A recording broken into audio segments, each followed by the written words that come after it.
Hey guys, I'm Nashwa. Welcome back to my channel, and today I'll be talking about more books that I've read in isolation. Now, I uploaded a video last week which basically talked about some of the books that I've read, and these are not books that I'm going through in like a week or a month. These are books that I've been reading since the beginning of 2020. So January and February weren't really great reading months, but I picked up my speed in March, which is why I'm sort of labeling these books I read in isolation. So anyway, let's get into it. The first two books that I'm going to be talking about are by the same author. This author is called Bapsi Sidhwa. She is a Pakistani author who has a lot of literary prowess. She is one of those people who I've always been intimidated by in terms of reading. In school, we weren't really allowed to read her books because they had like more serious adult themes. And last year, when a subscriber, Joe Smith, she is a very active part of the community, asked me if I wanted to read a Sidhwa book, I was like, sure. I've always been unsure about her, if I'd like her or not, but I was like, sure, why not? And I'm now kicking myself that it took me this long to pick up a Bapsi Sidhwa book, and as a Pakistani, it should be a rite of passage that you should read the great classics of your country. But then again, I never thought about it, so I was kicking myself because I love her. I've read 2 books by her, and I'm in the middle of the third one, so I'm not really going to be talking about this, but this is American Brat. I'll talk about it when I finish it. I'm halfway through it, and I love it. I love her writing. But basically, she is a writer who is Zoroastrian by faith. That means she's a Parsi, and in all of her books, her characters are Parsi.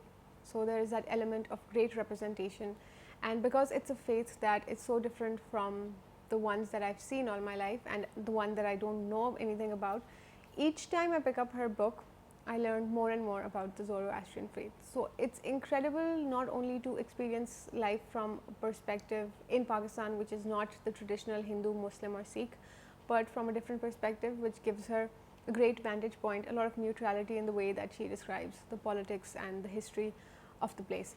So the first book that I'm going to be talking about is The Crow Eaters, and this one is basically about a man called Freddie, and he is making his way at the turn of the century, so early 1900s, from a small village, and he's coming to a big city to set up a life for himself. And he is coming with his wife because obviously they're a family, but he's also bringing his mother-in-law, and he doesn't really know why he's doing this other than the fact that it would make his wife happy. But he does not really like his mother-in-law. His mother-in-law does not like him.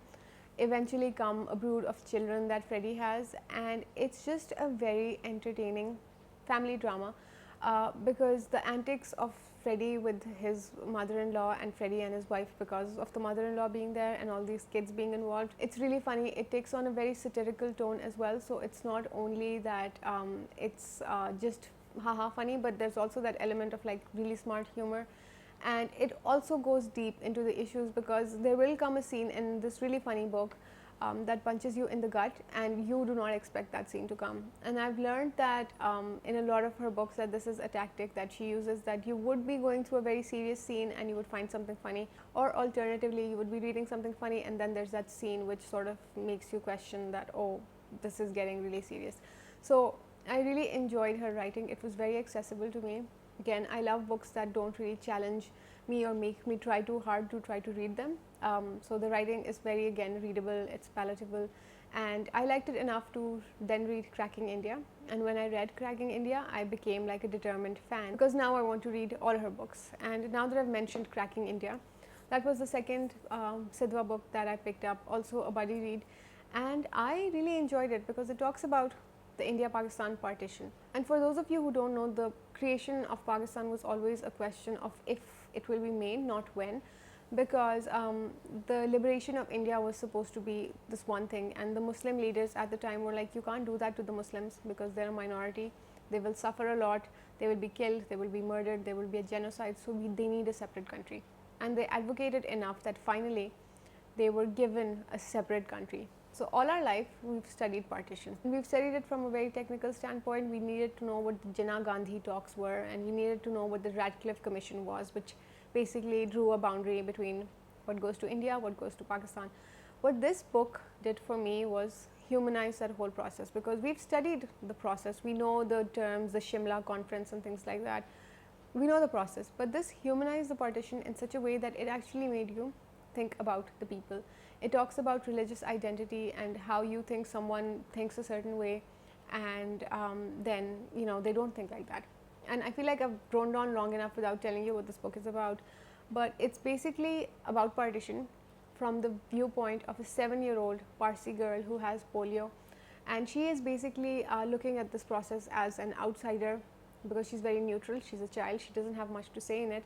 And she goes back in time and tells us this whole story. But also, it offers such a neutral perspective because she's not really take sides, and we've been taught history with our biases. So Bapsi Sidhwa showed us a great community at the beginning of this book, and we slowly see the disintegration. And that whole process for me was really interesting because I love this book. I've never been taught partition in such a way. When I was reading it, Britta was kind of shocked because she was one of the buddy readers at how much displacement there was, because you would think a few 100,000 people are displaced, but there were 12 million people who were displaced, and they had to basically go to the country that represented their religion because the boundaries weren't drawn very clearly. So the partition is a complicated process, but this one is a great story around it. I absolutely loved it. I gave it 5 stars. And I don't know if I mentioned this, but I think I gave this one 3.5 to 4 stars because it had less of an impact on me. Tracking India had more of an impact on me, so that was a solid 5 stars for me. The next book I'm going to be talking about is called Anny by Max Porter. And this was a really random book that popped up on my script feed, and it was a short audiobook, and I ended up listening to it, and I love it. And I feel like this is one of the hardest books to describe in terms of setup because it's about a boy called Lanny, and Lanny's family has basically moved into a small village 1 hour away from London, where the father works in London and he has to commute every day. So we have a small, very stereotypical classic English village where everybody sort of like gossips about each other. And the story is also that there is a creature that a lot of the kids drew when they were young, something the parents used to scare them with, and that creature is alive and he is listening. So that's the most I can tell you about the setup without ruining the story. But I loved it so much. It was whimsical, it was dark, it was creepy, and I was kind of on the edge of my seat in the second half, and that's everything that I love in a book. I loved the suspense that the author created. It was a little bit ominous because there were things happening and I wasn't sure which way the book would go. And the ending was also oddly satisfying, even though like you have to take your time to process it a little bit. And I feel like in a little over 200 pages, this author achieved a lot, and I really enjoyed it, even though I haven't heard much great things about Max Porter and his earlier books. But I'm glad that this was the one that I randomly started playing on my script, and I absolutely loved. I gave this one 4 stars. The next book I'm going to be talking about is called Kings of the Wild by Nicholas Ames, and this is the only fantasy book, the new fantasy book that I've read this year, and it's classic grimdark. It's really interesting. It's about a washed out band of mercenaries, and they've all had their glory days and they've all like lived out, you know, their best days, until one day one member of the band of mercenaries needs help and he goes to another one of them. And they're basically throughout this book trying to get the band back together so they can go on one last mission because one of them really needs help. And I, as a concept, really like that because, you know, we get our heroes in fantasy and there's a lot of like really awesome people in a way that they're young and they're youthful, but we basically have a bunch of people who have had their best days and they're trying to get the band back together so they can go on one last adventure. This book was funny, this book was entertaining, and what I heard was that this book was basically based or sort of influenced by the music in the bands of the 70s, and I for one love bands and music from the 70s, so I absolutely loved this one. It was a really good time. I haven't picked up the sequel yet because that's based on the music in the 80s. So I haven't picked that yet, but this was one of those books that I just had a really good time reading. The next book that I'm going to be talking about is called The Only Great Harmless Thing by Brooke Bolander. In case you're wondering what's going on the side, it's this. And this basically combines 2 historical events which happened in the United States.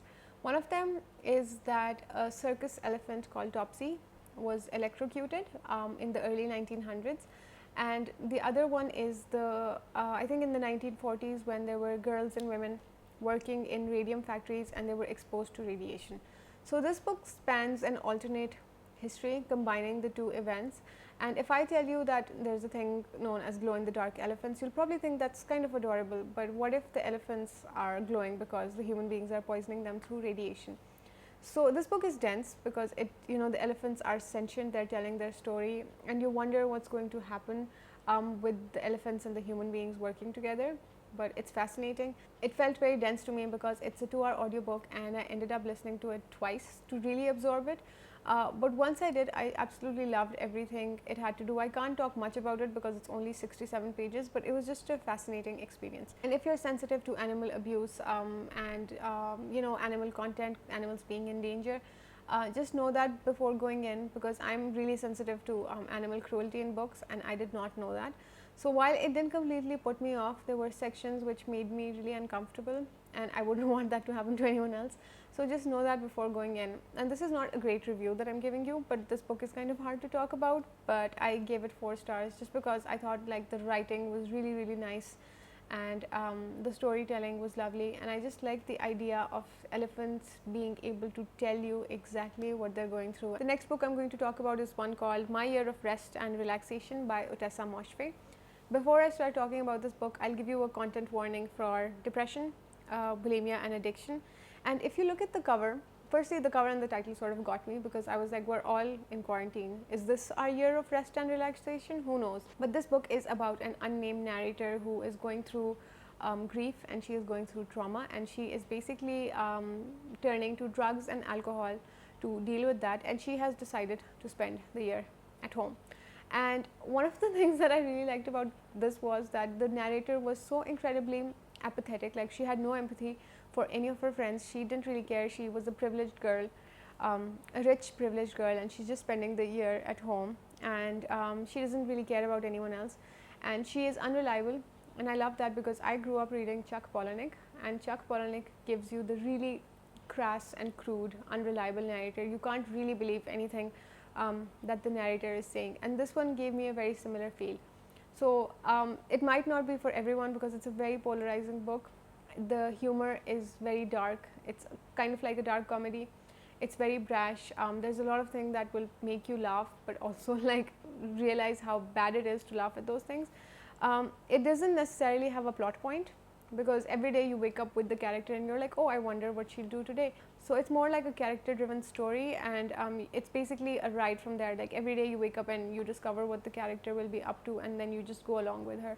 So it's brash, it's dark. I wouldn't recommend it to everybody. If you have the abilities to stomach sort of darker books, then I think this one will definitely be one for you, because I saw people whose opinions I usually trust on books gave it 1 star, and I thought I'd hate it, but I ended up really enjoying it, and I gave it like 3.5 and 4 stars. Weirdly enough, it was a really good time. The next book I'm going to talk about is called Very Nice by Marcy Dermansky, and this book is basically about a Pakistani author who is also a university professor in the United States, and he has an affair with his student, and over the summer he ends up moving into her house, and then he ends up having an affair with his mom. So we have this person who is having an affair with the mom and daughter, and it's again a very strange book, and I had a few issues with this book. Firstly, I had to look up if the author was a white person, because she is writing about Pakistanis, someone that I'm very familiar with because I am one. She didn't do anything super offensive, but there were a few things that kind of like annoyed me a little.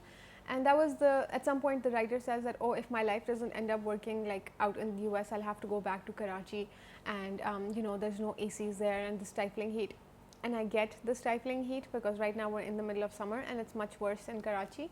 But is that the only negative? Like, if you really want to play on negative stereotypes, Karachi is known for like people getting mugged on the street. Every time I go to Karachi, all my friends are like, please do not take out your phone, because you will get like, someone will steal it. They won't hurt you, they'll just take your phone. So, I feel like this author didn't really do a lot of her research. The forced diversity element also got introduced when she talked about 2 interracial twins that the writer in the book knows, and it just felt very forced. And I have a feeling Marcy Dermansky based the writer in this book on Mohsin Hamid, which I had a lot of fun with, because I'm not a Mohsin Hamid fan, and the way that she talked about some of his quirks and characteristics, because he is someone who went to a big university for writing. He is teaching that, and he overwrites his sentences, and he overwrites this book. So I feel like it's a play on, maybe this is my theory, but if it's a play on Mohsin Hamid and his overwritten books, it's absolutely genius. But this book is basically more like a character study about how most people don't really have a moral compass, and they don't know what to do, and they behave really, really badly. And one of my bigger issues with the book was actually the audiobook, not the book itself, because I listened to this as an audiobook. And the guy who does the voice for the Pakistani author does an incredible job. I think he might be from the subcontinent, maybe Pakistani, maybe Indian. I don't really know, but it sounded legit. I have no complaints about that. But then we have the female narrators doing the Pakistani accent every time they mentioned an incident about him, and that accent was downright atrocious because they couldn't pick if it was African, if it was Middle Eastern, if it was like part Latino.